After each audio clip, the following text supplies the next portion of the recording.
Okay. Hare Krishna.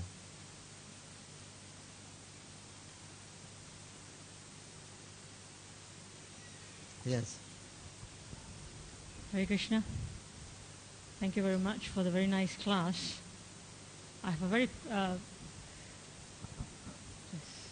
Haribo, please forgive me.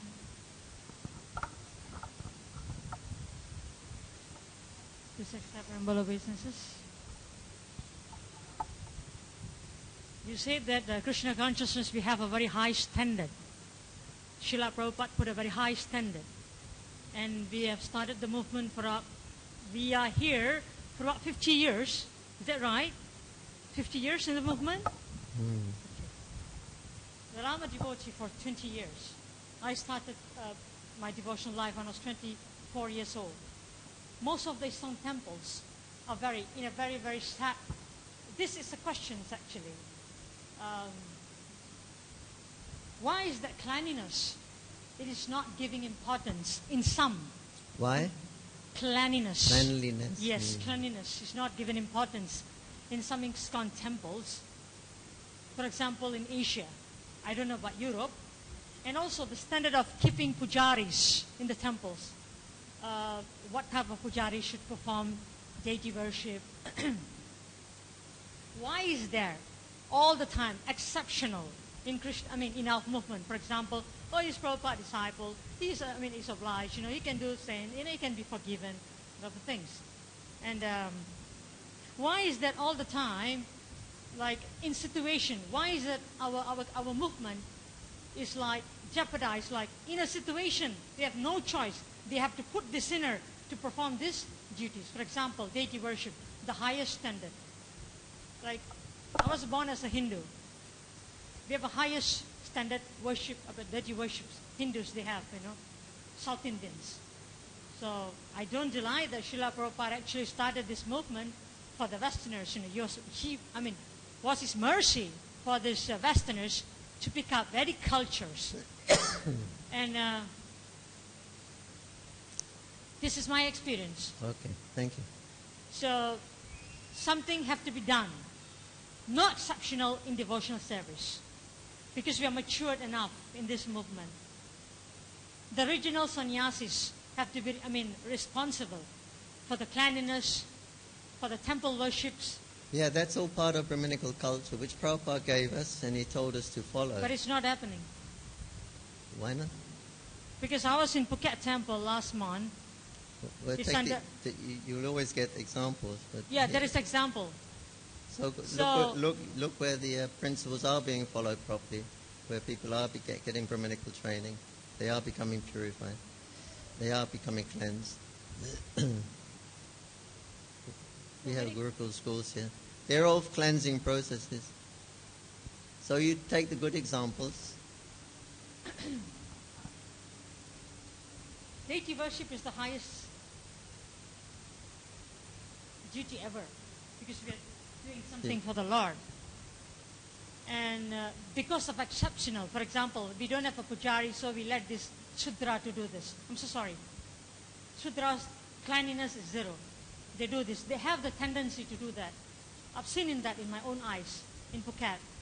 So what happened was, like, I emailed Kavichandra Swami Maharaj on the spot, and I messaged Tirkadamba, this brahmachari in Mayapur. He said that this is a very serious problem. You should write straight to the sannyasi. But I just kept quiet. I came to Mayapur last year. I spoke to Mahatma Das Prabhu. He said, if it's disturbing you, then you should talk to the sannyasi. The original sannyasi for this place is BVV Narasingha Swami Maharaj, Even in Malaysia, we have all these problems, and it's very sad, Why is that? Cleanliness is very crucial. Standard of deity worship is very crucial in ISKCON. So please forgive me. Please. Something have to be done. Prabhupada said that it's very difficult to establish a spiritual society in the material world.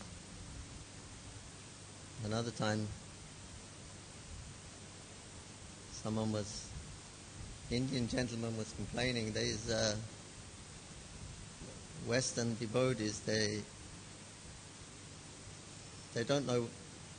We have a completely different culture, so when we first came to India, they could see, obviously we have a different culture. So he was complaining that, it doesn't look proper behavior, proper culture.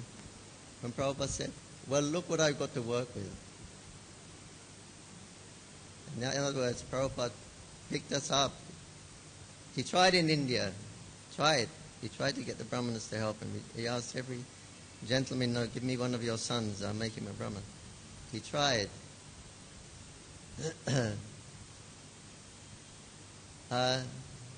And he did it. He picked the Westerners up and he trained them. Look what I've got to work with. We were, God knows what we were in those days. Prabhupada picked us up and gave us a devotional service. So it's a new movement, and as a worldwide movement. But there will always be impurities there. You don't look for the impurities. You look for the purities, where the good examples are. You take those in your spiritual life. Otherwise, don't live, don't die, Prabhupada said. Don't live, don't die. There is the brahmachari and the muni. And the muni gave the blessing to the brahmachari. You die immediately because you're fixed in sadhana, you're so fixed in your devotional service, you'll go back to Godhead. He told the king, don't die because you're a king's body, you have enjoyment. That is your karma. You've got nothing but enjoyment. The king means a symbol of enjoyment due to his previous karmas. He's got the body of a king. So don't die, because when you die, you got the suffering to come also. So don't die. You stay alive. And to the butcher, he said, you don't live, you don't die. Living is simply miserable. You're cutting animals, you're covered in blood. And when you die, you've got to take all the reactions of all the sinful animal killing. You're going to go there. So don't live, don't die. And the third one was a devotee. You can live or you can die. It doesn't really matter for you because you're always Krishna conscious. So live or die is the same thing. But don't live, don't die. That was for the butcher. While living is a terrible situation, and when you die, you're going to suffer. So like that, if we are always looking and seeing all the bad things, and you're going to see them. You're not going to go in the material world. There's always going to be someone doing something and breaking. Then if you spend your time, whole life going around looking for them, what use of it? And when you leave your body and die, you're going to be still complaining. So don't live, don't die. So you see the good examples, that's all. Krishna consciousness means sometimes putting your blinkers on. It's not that you have to see everything, you have to know everything and all the details. You see your Krishna consciousness, your relationship with Guru and the devotees. Put your blinkers on, like the horse, he has a blinker. Otherwise he's looking like that. So you just see your devotional service and cultivate that creeper.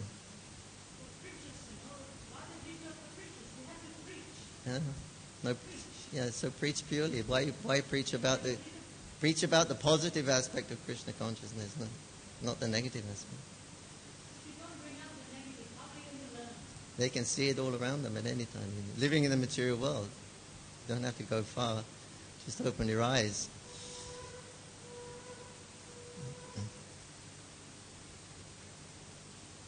It's your life. You can lead how you want. This Raja Dvesha, you have a choice at every moment.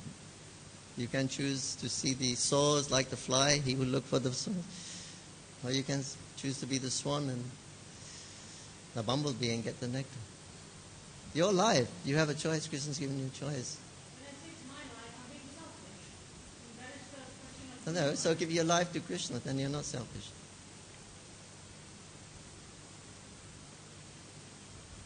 It's Krishna's anyway. Hare Krishna.